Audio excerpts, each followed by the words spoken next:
The Snail and the Whale.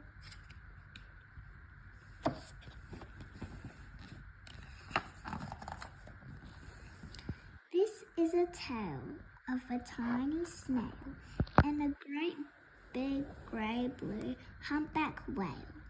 This is a rock as black as soot, and this is a snail with an itchy foot. The sea snail slithered all over the rock and gazed at the sea and the ships in the dock. And as she gazed, she sniffed and sighed. The sea is deep and the world is wide. How I long to sail, said the tiny snail.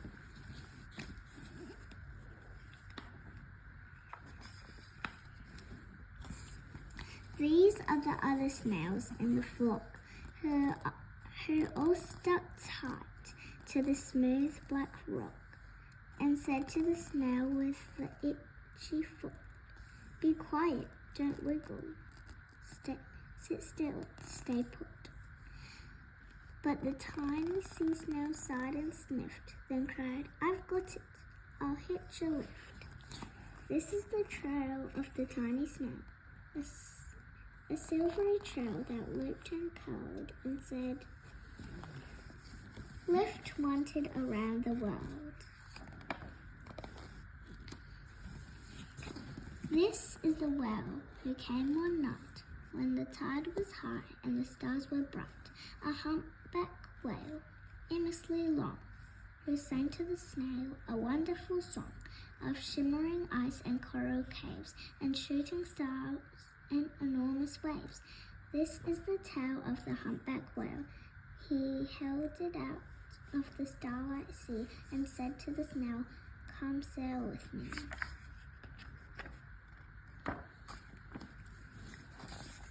This is the sea, so wild and free, that carried the whale and the snail on his tail to towering icebergs and far off lands,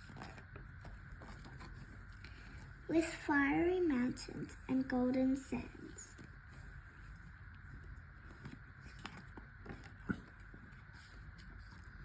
These are the waves that arched and crashed, that foamed and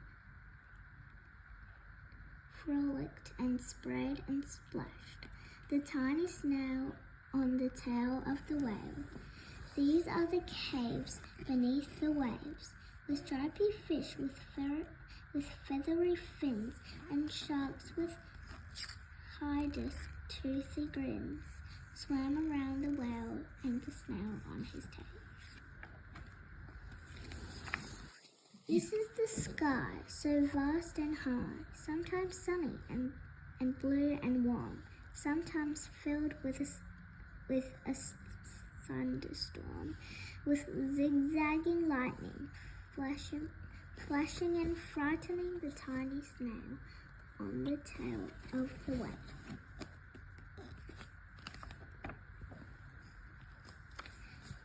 And she gazed at the sky, the sea, the land, the waves and the caves and the golden sand. She gazed and gazed, amazed by it all. And she said to the whale, "I feel so small."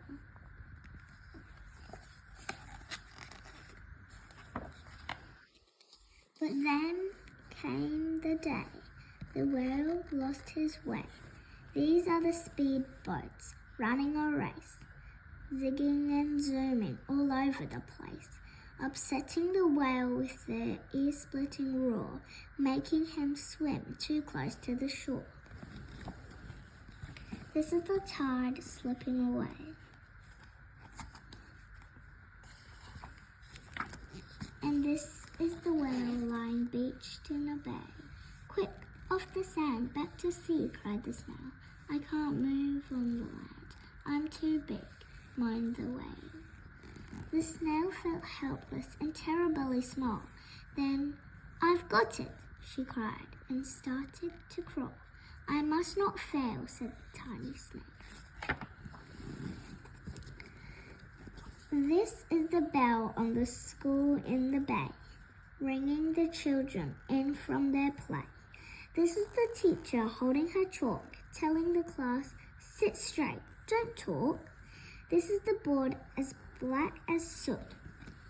And this is the snail with the itchy foot. A snail, a snail. The teacher turns pale. Look, say the children. It's leaving a trail. This is the trail of the tiny snail, a silvery trail saying, save the way. These are the children running from school, fetching the firemen, digging a pool, squirting and spraying to keep the whale cool. This is the tide coming into the bay, and these are the villagers shouting hooray as the whale and the snail travel safely away. Back to the dock and the flock on the rock, who said, how time's flown and haven't you grown? And the whale and the snail told their wonderful tale of shimmering ice and coral caves and shooting stars and enormous waves, and of how the snail, so small and frail, with her looping, curling, silvery trail, saved the life of the humpback whale. Then the humpback whale held out his tail, and on crawled snail after snail after snail. And they sang to the sea as they all set sail on the tail of the grey-blue humpback whale. The